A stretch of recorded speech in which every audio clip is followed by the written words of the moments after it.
Tu sais, j'avais vu, il y avait les ventes à terme qui étaient une alternative au crédit, entre guillemets. Ah oui, j'en ai parlé hier encore, Et ouais.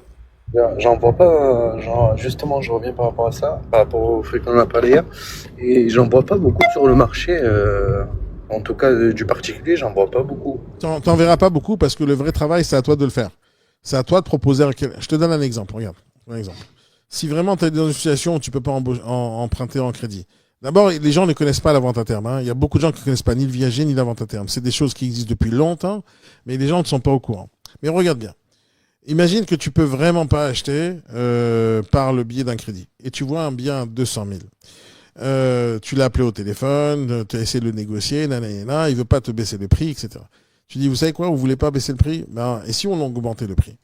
C'est-à-dire quoi, on augmente le prix? Ben, au lieu de vous l'acheter à 200 000, je vous l'achète à 220 000. Est-ce que tu crois qu'il va dire non? Je te parle. Il va, il va dire ça dépend.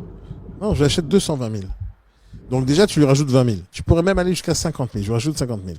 La nuance, elle sera où? C'est que vous me le vendez en vente à terme.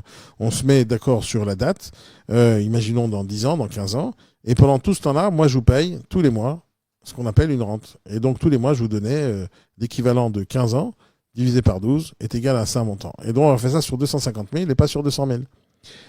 Les gens, ils peuvent accepter ça parce qu'à la fin, ils vont gagner 50 000 euros de plus. C'est tout. Vente à terme, on est d'accord, il reste pas dans la maison, hein, il quitte. Ça, c'est vente à terme libre. Mais il y a vente à terme occupée.